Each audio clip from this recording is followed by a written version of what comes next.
Hello and welcome to this panel discussion on the design exchange between the business aviation and commercial airline interior sectors. I'm Izzy Kington, editor of Business Jet Interiors International magazine, and I'm joined today by three experts, all of whom have a great deal of insights to share across both these sectors. So our experts who are asked to give a little wave when I mention them are Tom Chatfield, CEO of Canberra Aviation Management, which is a company offering corporate jet cabin completion and refurbishment management, among other services. And we have Howard Guy, CEO of automotive and aviation design consultancy DesignQ, and Andrew Moorhead, Vice President of OEM and Engineering Services at Lufthansa Technik, provider of aircraft, MRO, and modification services and interior product supplier.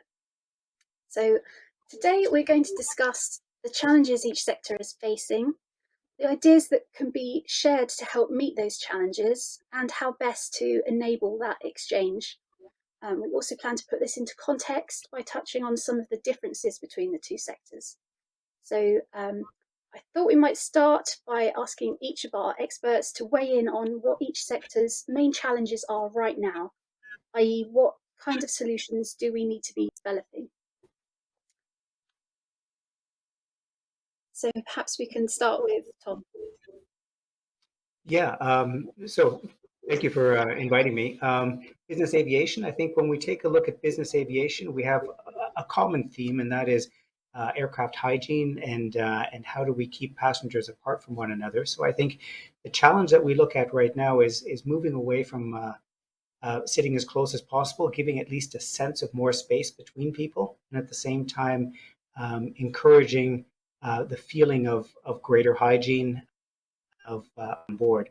I think that is, from post-COVID, that's the first thing that we're really looking at this stage. Sure, and perhaps Howard, you'd like to come in on this point? Yeah, well, thanks for the invite too. Pleasure to be here. Yeah, we are fairly wide open as a design consultancy, looking at solutions that inspire and change. And to be honest, it's almost like necessity is the mother of invention. And because of COVID, a whole bunch of things have sort of come to play. And the discussion today about how business jets and how commercial jets, how the two of them, those two sectors of this industry can sort of work with each other. It's very easy on the business jet side because it's a personal aircraft owned by a customer primarily, and therefore distancing and all that sort of thing is less, it's family almost. Whereas on the commercial jet side, you don't know always and usually who's sitting behind you, in front of you, and alongside you. So with those things, it's an obvious design conundrum to try and help the situation and move into a place that makes people feel more comfortable or even willing to travel, because there's a big resistance right now. There is a fear factor.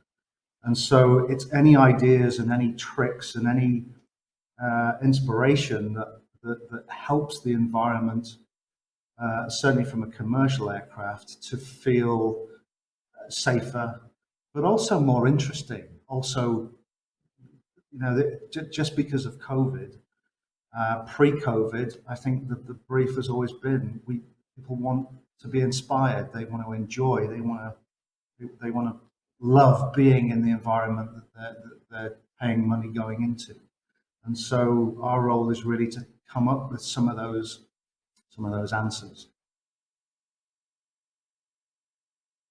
Thanks also, Izzy, for the invite. I think, from a commercial airline perspective, one of the biggest challenges is, with less passengers flying, making investments is very challenging, but the travelling public is also looking for increased hygiene, visible changes to hygiene, and those things need to be done in a manner that's not too capital intensive for the airlines, but still meeting the needs of the travelling public. So I think that's one of the big challenges that they're faced with on the commercial side.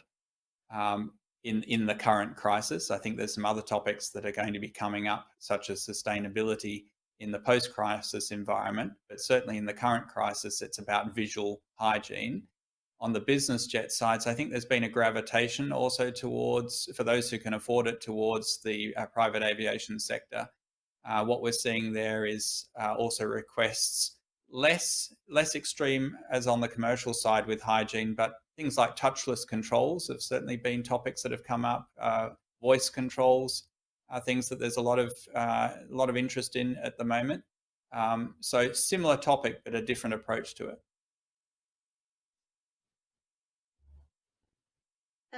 So, I mean, do you want to go into some of specifically what kind of ideas that commercial aviation could take from business aviation? I think, I mean, certainly touchless controls are things that could ultimately end up in commercial aviation. I mean, we're looking at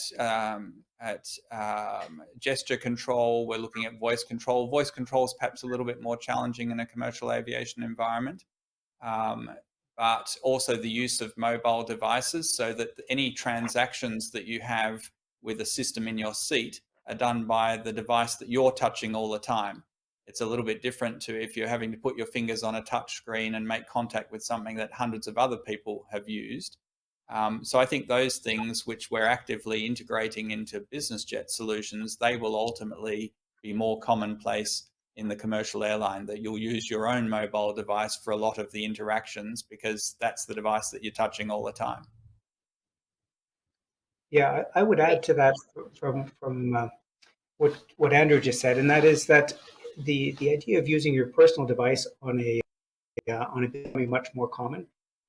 Basically, streaming video, streaming audios, streaming the content that you want to see, and people are have moved traditionally farther away from having a simple monitor mounted on the wall or on a bulkhead, and are now using an iPad that's either board and is their own or is provided on board. So the idea of touching a seat back and moving your hands across the controls and doing that is really not common anyway with a business jet. And I would say in the last couple of years, having tablets, whether on your in your hands and watching it, or having it on a holder, has become much more popular. And I think that's something you're going to see switching over more and more to commercial aviation. And I think Howard's going to have some design challenges in the future because there's an expectation to integrate a much higher tech screen technology, whether it's in commercial or in the business jet space, because people with devices like the iPad, where you have extremely high resolutions, they're not willing to accept the old standard displays that used to be found in the seats or in the cabins. So there's a strong push for that technology to be brought both into the commercial airline seats as well as into the business jet cabins, where it's completely integrated into the interior design as well. And how does the need for connectivity play into all that as well? Well, I think that from quite a bit of a crossover, if you're looking at the smaller business jets, sort of medium-sized aircraft and down, the satellite communication systems packages have been getting smaller, and it's become more affordable and more available on those platforms. When we start going up to Globals, Gulfstreams, Airbuses, and Boeings, you're looking at that now have much larger, much more capable antennas. Ku, Ka band is becoming quite common. We've recently had a gentleman that wanted to have video conferencing on his aircraft. I thought that was interesting because quite often you're having the discussion video conferencing or traveling by business jet, and he wants to travel on his business jet and be able to video conference. Those type of technologies are coming or are entering the marketplace right now very strongly. I don't think we'll be having video conferencing in the near future in a commercial airline because it might be disturbing the people around them. But I definitely see that the high throughput of data is certainly being expected more and more in all classes on the aircraft. Sure. You mentioned this kind of need for separation between seats, perhaps more on the airline side.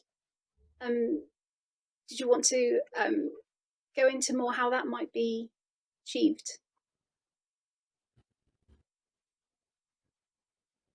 Well, it's an obvious one in that the pushing people apart is going to give people more space, and it's therefore safer. It also has the effect where space makes you feel that it's more luxurious. You know, in a business jet, you have as much space as you want.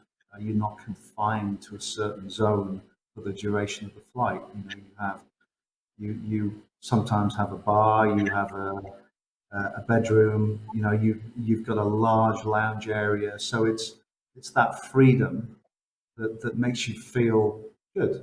And so it's just looking at ways in which you can create the effect of freedom, maybe in a lesser degree than a business jet, but to allow you to have a zone or a room or a booth where you can have a conference call if it's a business jet. If it's a business class flight on a commercial jet, then um, we're all busy people, and if you can have a conference calls on that 12-hour flight, you're not wasting you're not wasting time. You know, emails are obviously available, but that idea of both on the business jet and the commercial jet to be able to offer that sort of thing is going to be an interesting one.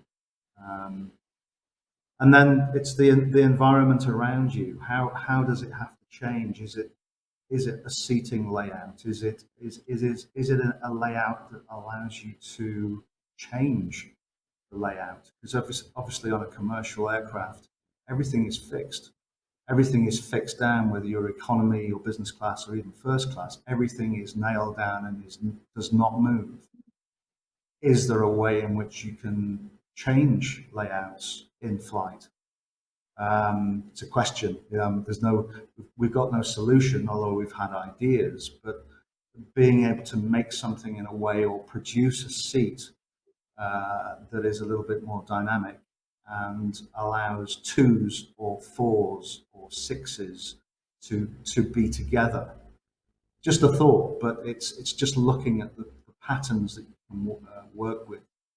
And it's just like the old trains where you used to get sort of six people cabin in a train, like the sort of 1940s and 50s trains, which actually as a family is a great experience because you're all together and maybe that's something that with travel, that sort of idea could work, even for economy to a certain degree. It's just a question of how you construct that, but it's a great challenge. I've seen some flexible concepts in the rail market.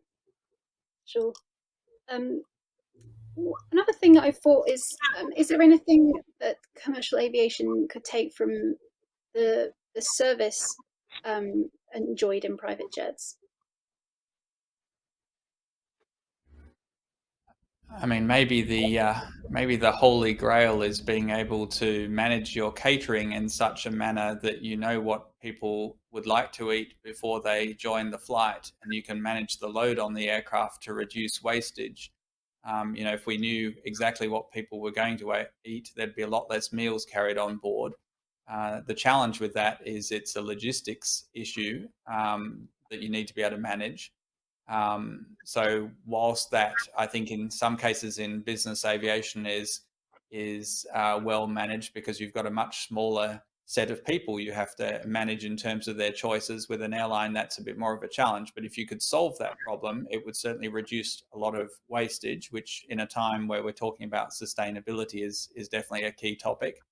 The challenge is the logistics. What do you do when somebody changes flights at the last minute? How do you make sure that the logistics system is able to keep up with that? So I think that's an interesting topic. Whether it's solvable and how soon it's solvable is another question. I think that is a good example how something that can be perceived as negative could actually be commercially positive. The idea of you having more of a say on what you want to eat what service you want, but controlling it in a more dynamic way than is currently controlled on a commercial jet. I mean, I think people appreciate that on an aircraft, it's only so big, the galley's only so big, you can only carry so much. And so everything is being done despite all of those negatives. But if the occupant, if the passenger can contribute to that and actually have almost like the joy of doing something that they currently don't do, in controlling what they want and what they don't want. And as Andrew says, that pulls down waste, it pulls down the amount of stuff you have to take on board. But actually could be a really positive thing if the quality is higher and better. I mean, that's the business on the business jets. There are no excuses. Everything has to be to a standard, and they're catering for 3 or 4 or 1 or 10, but it's a small number of people on a much bigger plane. It's the opposite way around to a commercial jet. That's happening. Yeah. So what we're seeing in the galleys is the ability to cook fresh meals on board the aircraft. So while there is still a large number of passengers on business jets that are expecting a meal from a restaurant that's being preheated or reheated, I should say, there are more and more that are looking at having someone cooking a fresh, healthy meal on board the aircraft. Depending on the size of the aircraft, with the new inductive cooktops, such as the ones that Andrew and his team have created, and some of the inductive cooking ovens that you see from the likes of Yakabuchi, very tasty, fresh meals on board the aircraft. And that's gaining a lot of traction in business jets, especially the larger cabin ones where you have a larger galley and a longer period of time in flight to be able to prepare things. I think that's a crossover that you're going to start to see in first class and possibly transatlantic and transpacific business classes, again, where there's a little bit more time and people have a higher expectation of the quality of food on board. Do you think that we might start to see differences in the premium classes in commercial airliners? I have a theory that one thing that might have changed as a result of the pandemic was many airlines prior to the pandemic were flying fairly open business classes. There were some airlines flying a more like an enclosure where it was more individual. There were less of those before. I think we may see more of that. I'm wondering, what impact is social distancing going to have on us in the long term? Is that going to lead to a requirement for more privacy when flying? How much of that will stay with us? And so I'm wondering whether that's going to have an influence on how we want to travel in the premium classes. Do we expect to be more in an enclosed private environment? My feeling is yes, we will. So there will probably be more a focus on the ability to have privacy in those classes, and also the topic of personalization and choice and making it individual. That's something that's also coming from the business jet side and moving across, I think, to commercial, that we want to be able to create our own experience based on the choices and the things that we do, and have the systems that we work with support that. So that's my 2 cents on that topic. I think, not from a design point of view necessarily, but in private jets, we're getting lots of questions right now. How are you cleaning the cabin? And are you using simply solvents, or are you doing changes to the fabrics, the finishes, the textures, but also the advent of UVC lighting to be able to, basically through UV lighting, kill the bacteria and the viruses that may be within the interior. I just came over from Canada to Europe, and I had to wear a mask the entire time over. I think that's something that everyone, after an 8 or 9 hour flight, you get a little bit tired of having a mask on the whole time. So I see, what's happening in private jets, that you have very good hygiene, you vet the people coming on board, and people don't necessarily have to wear a mask. I think that's something that people will be pushing for very quickly once they start to fly again. And how are we able to give good standards of hygiene on board, good standards of safety without perhaps having to wear that mask for the next, I don't know how many years.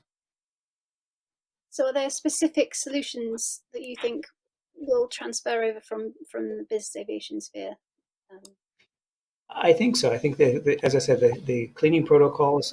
Howard knows more about the different materials, but there's definitely some materials that tend to hold or not be as a friendly environment for bacteria and for viruses. And I think that combined with a UVC lighting system, so that the airplane is actually receives that light before passengers board, I think are going to be integral parts of that. And there will be some kind of a vetting process that will have to go on, make sure that people are hopefully not contagious coming on board. So with a business jet, the materials that are used are very, very sensitive materials. They're high-end leathers, suedes, things, materials that are very difficult actually to keep clean in a strange way. But because of the environment and because of the nature of the owner and the people using the aircraft, it's fine. But you couldn't use most of those materials in an aircraft that was a commercial jet. There's just no way. There's too much going on. And so there is a big difference between material use, the actual fabrics, the plastics, because they're being cleaned they are being cleaned day to day, hour to hour, after every flight. And therefore they have to withstand all of the fluids that are required to clean those things. And that's not the same on a business jet. so did you want to go into some more of the differences between the two sectors and the different challenges that they face? For example, around certification.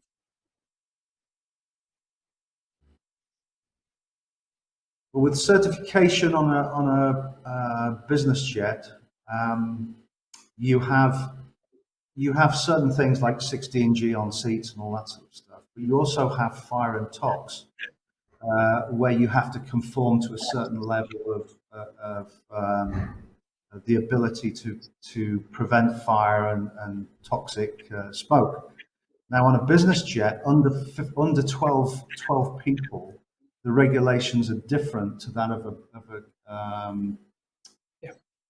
a commercial jet, where the standards are way, way higher. So immediately that rules out a lot of those materials that I've just mentioned in the business jet. You can't put into a commercial jet. So that has an effect, which is why the majority of the surfaces you see in a commercial jet are hard plastic type materials, multiple colors and textures and things, but generally they're all in that sort of direction because of all of this sort of requirement for certification and fire and all that sort of thing. What about the differences in terms of who your client is and who you're actually designing for? As opposed from business jet to commercial jet.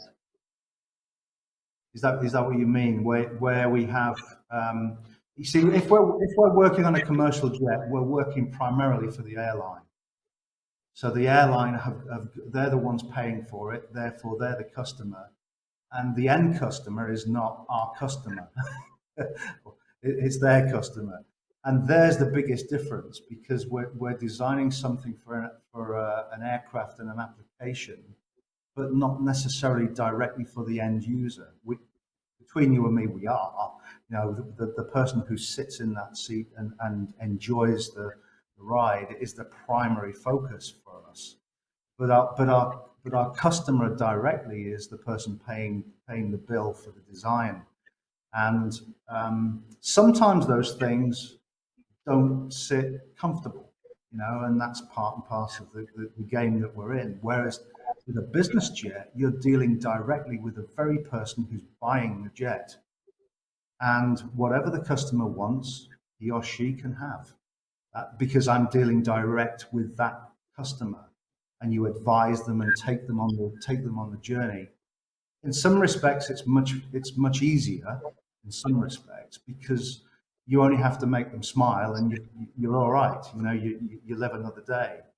But with a commercial airline, it's a much more it's a much more difficult process to go through because you have a lot of customers on that route, and you have a lot of suppliers that you have to work with to try and convince. If there are things you want to do that are new, it's hard to get people to do new things. And part of the politic is that's part of the buzz I get as a designer and a design house, that we're trying to lead people, including suppliers, in a direction that gives us something new and different and better and all that sort of thing. So there is a dynamic there, which is slightly different for the two industries, but still the same as well in a lot of ways, because we want the owner of the business jet to have the best business jet better than anybody. You know, that's our goal. So I hope that's a little bit of insight. I think there's an interesting aspect to that. You know, with the business jet owner, they tend to want to have something very unique, very innovative, something that reflects what they're looking for, and perhaps their persona. The challenge that we have there is we're only building it once, so we're really building a prototype. So you're pushing the boundary of how far can you be innovate on the innovative side, but it's got to be reliable, it's got to work, and you've only got one shot at it. When you're doing commercial aircraft, you're building a higher quantity of whatever it is that you're doing, whether cabins or whatever it is, and you have a little bit more of an opportunity to invest into a prototype to make things work and to have a higher level of confidence for it. So I think in the business jet side, there's a lot more pressure on the designers and the completion managers and the engineers to get it right the first time, even though you've only got really one shot at it. Did you want to go a little into the structure of how the design and outfitting process works in business aviation for any viewers who are not familiar? Yes, certainly. So basically, if you were our client, for example, we would first spend some time wanting to understand what it is that you want. What are your needs? What are your requirements? What's your sense of taste? How far do you fly? How many people do you take? What is your expected standard on service? Do you want all of your passengers to be able to sleep well in a flat seat? Or do you want to have the nice bed in the back and everybody else sits upright, for example? There. But basically, as we understand what your requirements are, then we can take a look at which would be the best aircraft for you, the aircraft type, whether it's new or pre-owned. And then we start working together with one or two different designers, depending on the client's wishes, to start to put a basic layout that cabin look like. And you know, we use the analogy that if you were to buy a nice property on a lake and wanted to build a house, your spouse may say to you, Izzy, now that you've bought it, what's the house going to look like? And you say, I don't know anything about building a house, right? But if you have a good architect and they basically start to understand your concept together, it becomes easier because you can say, oh, I like this, but I don't like this. So it becomes a very much an iterative process between the designer and the client, and quite often the completion manager, trying to take that basic first design and modify it to the point where that client then says, yes, this is exactly what I like. And then starting to put the bones or the material around it, to then get to the aesthetics. And that's really the process that we use with several different designers. Unfortunately, not yet with Howard, but I'm sure that'll happen. And and being able to collaboratively work through the process. And I think one thing that's really important is make sure that whomever the client is, that their spouse or their partner is involved in the process, because they often know the client better than anybody else does and says, maybe you really don't want to have that. So it's kind of designing for one or two people as opposed Yeah. to like 150. Yeah, it's a very different way of doing it because you're very focused on that specific client and exactly what their needs are. And and the hardest part at the beginning is getting them to put into words what their requirements are and what their expectations are. Yeah, Of course, that's the biggest challenge, because any client, they think they know what they want, but they haven't a clue what they want. And I think we're all human beings, and we only know what we want when we see what we want. And when we see what we want, that's what we want. But you've got to see it. And so the difficulty is delivering something that makes them go, well, I just got to have that. I've just got to have that. And that's the business we're in. That's what we've got to do. And it's a challenge every time. And some people are more challenging than others. And the richer they are, the even more challenging they are, and the more they expect the impossible. But this is the industry that we're in. And that's probably Suggest one of the differences between business jet and commercial aviation, in that an airline tends to come with a specification of exactly what they want in the cabin, and we need to figure out how do we technically meet that specification. And often with the private aviation customers, they come with I'll say, more of a vague idea, and we need to figure out how to turn that vague idea into something that matches what they have in their head, and we have to figure out how to get it out of their mind and into writing so that we have something to measure ourselves against. And then be able to certify it. There are some things that clients will ask for where we say, I'm sorry, that's not possible, at least at this stage, Yeah, and as agree. gentle Yeah, as possible. that's an important one too. I mean, with the sort of history that we've got both in commercial and business jets, um, part of the work that we do is we would never put anything in front of a customer that we didn't believe was possible. Some of the suppliers might think that it's not possible, but if we believe it's possible with the knowledge that we have and the engineering understanding that we have, then our role is to make it happen. That's the thing, and there is a limit to how much you can be revolutionary in a one-off jet. But we know what we can do, and we want the customer to feel like it's just been done for them, which is difficult sometimes, but that's what we do, and that's the challenge. And anything that you invent that is a one-off, that is just wonderful, you always learn something from that. And before you know it, that's going into something else, not the same, but the principle or the technology or the process. And that's what makes this industry fun, because you're going from one contract to another with a lot more knowledge every time. And so the next time it's a lot easier to do it. And if you're working directly with the OEM, such as Boeing or Bombardier, we are trusted by those guys, because if we say to the customer, yeah, we can do this, and it's crazy, then they will trust us, and we'll just go for it. And we've got quite a good set of achievements where it was impossible. You cannot do that. It's not going to work. And yet, on that aircraft, it's flying, it's certified, and the customer was massively happy with something that's on no other aircraft. Can't tell you what, but that's what we do. That's what we look to do, and it does have a future in other things. In commercial aviation, we've ended up carrying some of those ideas into commercial aviation, and that's flying too now. And yet, it was a crazy idea 10 years ago. So yeah.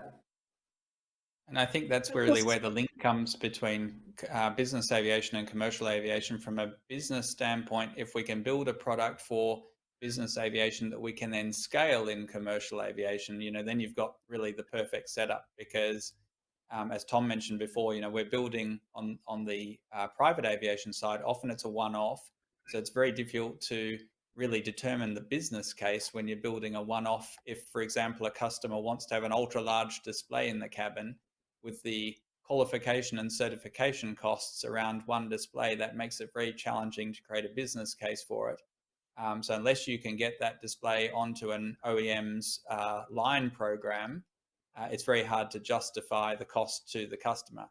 If you can then find a technology, though, that is relevant also to the commercial aviation side, so maybe you might have a large display in a business jet that's being used for viewing of content. You may have a large display using exactly the same technology on a commercial airliner that's being used for digital signage. And that's obviously, the best situation you can be in, because then you can use exactly the same technology on both sides and scale it. But it's hard to find those pieces of technology that work on both sides of the fence from a scalability standpoint. Cool. Do you think we might see more companies taking that approach of marketing their products to both markets? They're very different markets. So, one market is really focused on scale product. So I think to go from commercial down to business jet, you really need to understand the intricacies of, these are individuals, it's a very different clientele you're dealing with. So I think going from a scalable market down to a individual wish market is a harder thing to do than the other way around. So if you've got a product that works in business aviation that is scalable, it's probably easier to move towards commercial than to go back. I don't know what my colleagues think of it, but I think that would be a challenge to go from commercial to business jet and be able to justify it from a business standpoint. I think Of course, what there is we've seen in the past is with large aircraft, an Airbus or a Boeing narrow or wide body, that we would see that some of the seating, entourage seating, for example, or first or business class seating, to be taken from a certified seat from a manufacturer that normally supplies strictly to the airlines, bringing it into a business jet environment, and then basically doing some fine detail work on it to increase the luxurious aspect of the upholstery, for example, or the finishes. But basically using that seat, that's one example that we've used in the past.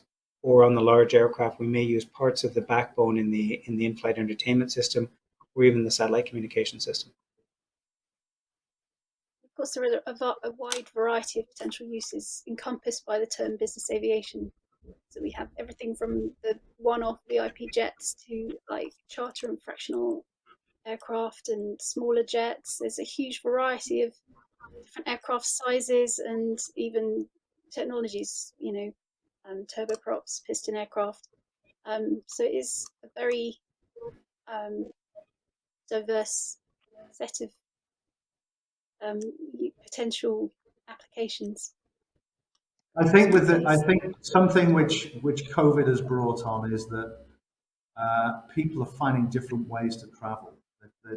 And if there is an opportunity to hire an aircraft or charter an aircraft, I think that's increasing. I think generally people are being a bit more proactive to how they're getting from A to B, and it's not necessarily about a huge jet full of people. It's just finding a different way of doing it.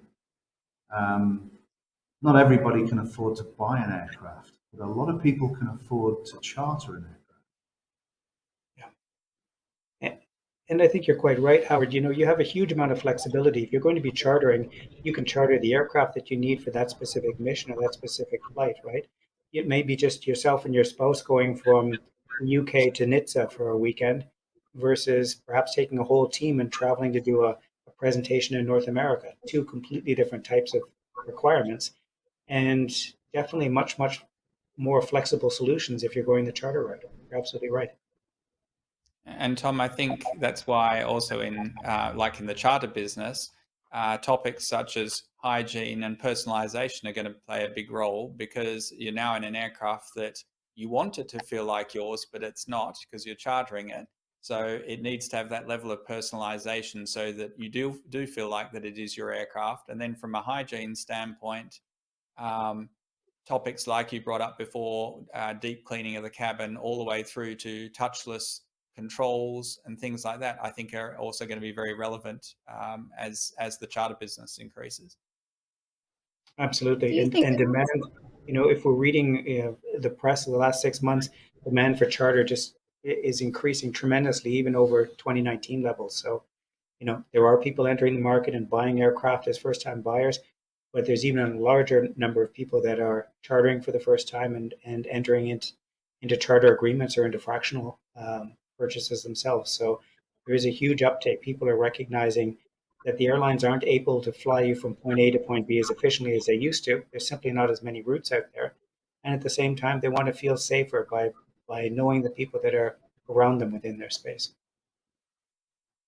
Do you think we might start to see more services offering a kind of a level somewhere in between, so cherry picking the best advantages of each sector?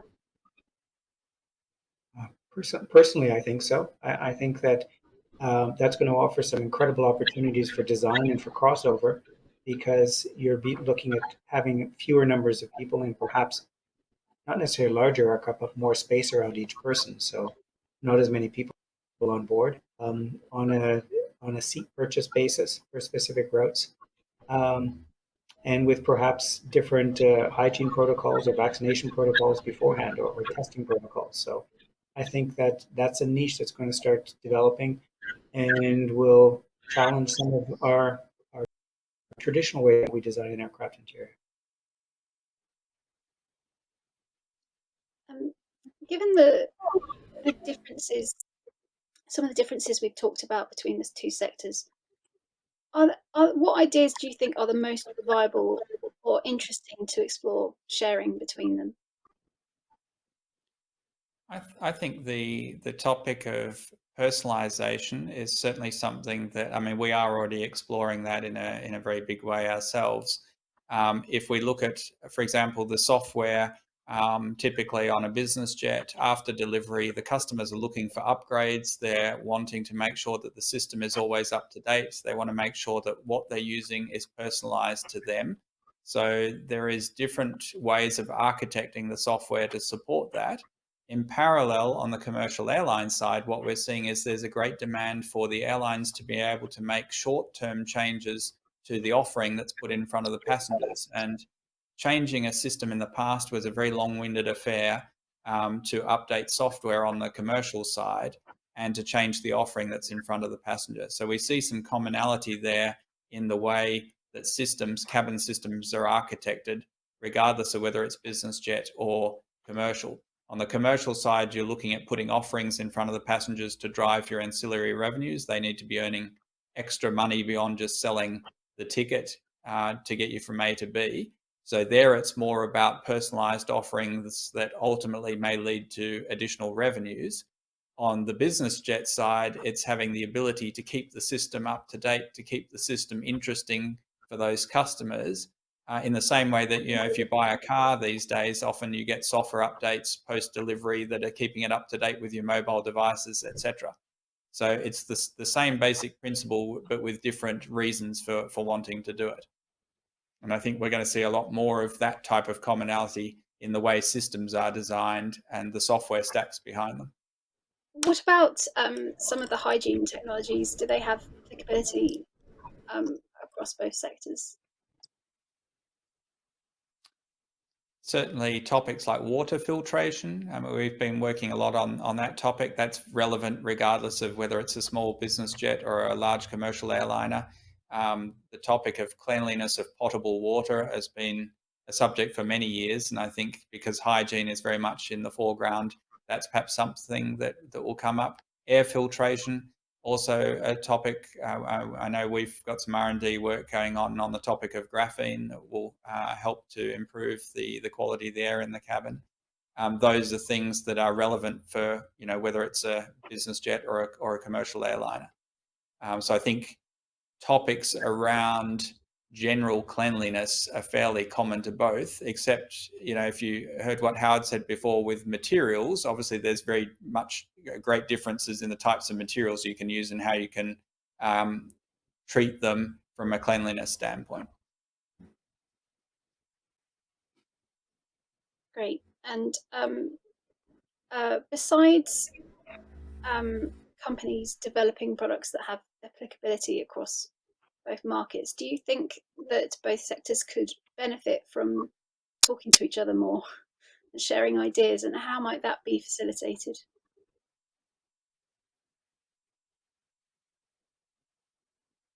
Well, from Design Q's point of view, I think if we're doing a commercial project as opposed to a business jet project, there's an automatic crossover of suppliers, technologies, all that sort of thing, and anything that's good in one that is applicable to another we'd push it.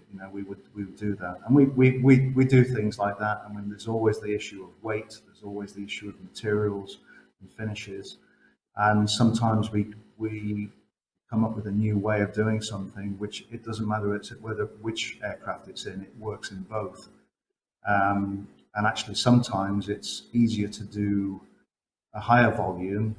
Weirdly, it's easier to do a higher volume than it is a lower volume. And yet, with the lower volume things, you can go into an expensive way of making a component because you're only making 2 or 4 or 6. Whereas in a commercial aircraft, if you've got a big fleet of 50, 60 aircraft, let's say, that's a lot of parts. And so the difference is there, you sort of work with. But there are ways and means, and that's part of the fun of making some of these things happen. And I think similar to Howard, we're in the lucky situation that we kind of sit in the middle. We have business dealing with the commercial airline cabin and building systems for those, but also building systems for business jets and VIP aircraft. So that exchange between the different industry environments happens through us almost being the conduit because we're working in all three spaces. And I think Howard, you experience that as similar from your design work as well. So I think we become the conduits, really, don't we?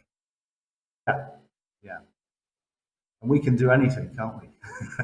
Yeah, exactly. we try to, at least. Yeah, of course we do. I think there's more niche aircraft coming out too that's going to promote more of a discussion between the two. When you talk about a private jet, you're talking about generally one owner who owns that aircraft around. And on the other side, you've got the airlines. And we've got charter aircraft somewhere in between where you're chartering a business jet to fly somewhere. But there's also niches where we're seeing things such as sports teams, for example, or groups that have to travel in a company shuttle point of view, for example. And so you're starting to get some requirements from a business jet perspective because it is a bespoke product that you're offering, perhaps in a charter environment or perhaps owned by a company or individual that is part private jet, but uses a lot of the nuts and bolts from an airline, whether it's the seats or some of the other systems on board. So it's a small niche, but you're starting to get that, and that's forcing some of these crossovers and getting people to talk who may traditionally not have been talking, the same language.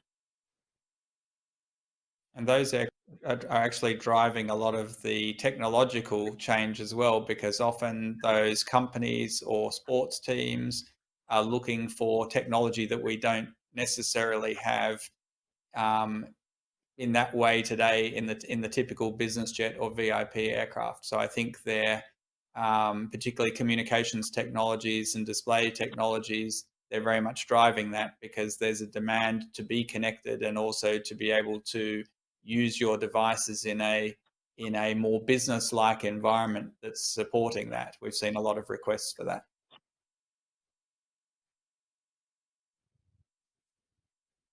Great stuff.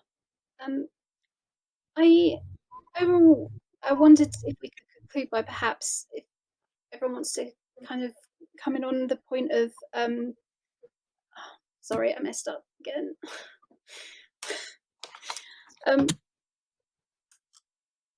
Okay, I thought we might wrap things up by asking how you each feel the relationship between the two sectors is evolving.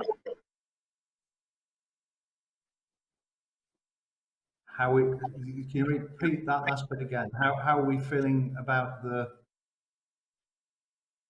it went fuzzy on my... Okay, so I'll start again. Yeah. I thought we might conclude by just giving an outlook as to how the relationship between the two sectors is evolving in general. I could perhaps respond with many years ago, we used to develop products. We'd start with the VIP aircraft, so the larger 747 type of aircraft, and we'd start developing things for those. That would then catch the attention of the business jet market. We would then get some degree of scale in the business jet market. And If we were lucky, it would then catch the attention of an airline, and we would end up being able to scale certain parts of those systems or structures into the airline environment. And that used to be the way that pretty much our business ran from a product development standpoint. What we're seeing now is that there are some developments, particularly in the area of how, for example, mobile devices are interacting with electronics in the seat, things like touchless controls, display technologies, which are actually being driven by commercial applications, and they're now driving the technology back into the business jet environment. So it's almost happening in reverse, simply because of the demands that have come up through the increased use of digital technologies during the pandemic. People were talking about, what's that impact is that going to have on air travel?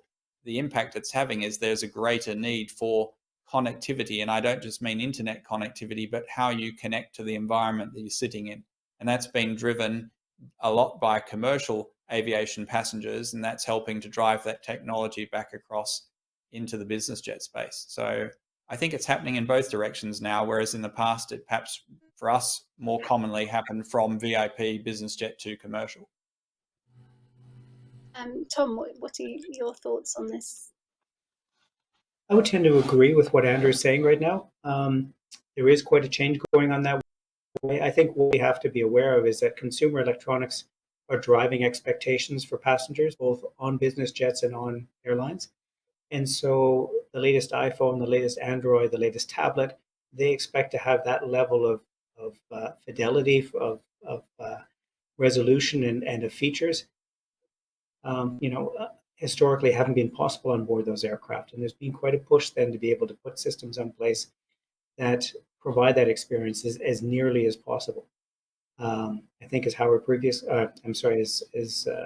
previously said, there's an expectation now that the resolution that you have on your iPhone or on iPad is exactly what you want to see on an aircraft, and until recently that wasn't even possible.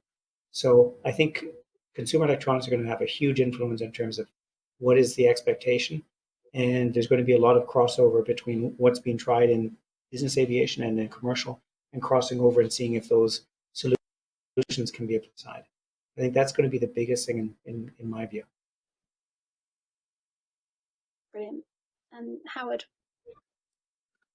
Well, it's difficult to say from our point of view, because from an electronic point of view, from a systems point of view, it's not really our thing, other than looking at a screen and looking at an iPad. And I think over the years things have flipped the other way around, where because now everybody has the standard of their screen in their hand all the time,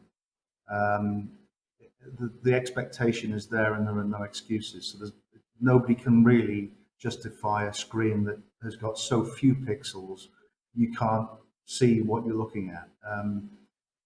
So from that point of view, yeah, a lot of things have changed, even to the point where in business jets, those screens have been taken out because they've not been able to keep. Technology has been increasing so rapidly that the only thing you get if you put a screen into an aircraft, into a business jet, is massive disappointment. So what's starting to happen is now the only screens you'll see on business jets are the little controllers that you control, the temperature and your seat and all that sort of thing. But it's not the screen that you're looking at a movie or anything. That's all moved. That's changed. And so within the business jets, we're getting bigger screens. We are starting to at last get screens that are the same size as what you would expect in your home, which is nice. But from a commercial point of view, commercial aircraft, that's a lot more difficult because of space and all the rest of it. But